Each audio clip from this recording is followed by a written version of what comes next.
It's like, what are your responsibilities if you're in charge of the snack room?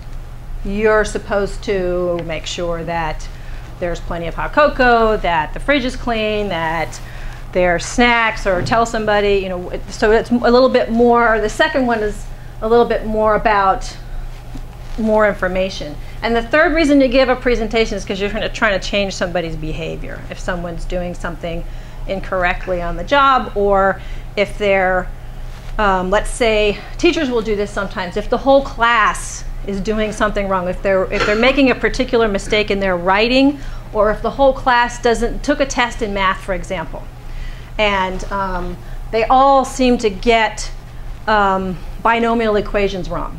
The teacher may go back and give a presentation on binomial equations because the whole class was confused about something. Okay. So the reason I tell you this is because it matters which one of these things you're doing, how you're going to do the presentation.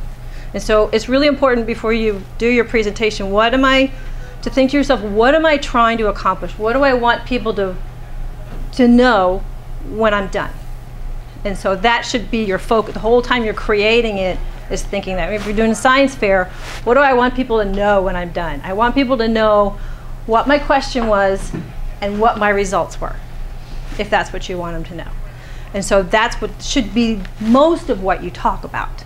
Okay? It helps you to focus, because maybe you guys have experienced this. Sometimes if you're not prepared for a presentation and then somebody asks you to get up and talk or explain something, like in a science fair, you know, and you finished it at midnight the night before you brought it in, and you bring it in, and then the teacher says, so explain it to us, and you didn't have any time to prepare, you may not say what you really wanted to say, and then a couple hours later you think, oh, I should have told them about the results, or I should have told them about how I had to change this particular variable, or I should have told them about how I couldn't find this one thing I needed.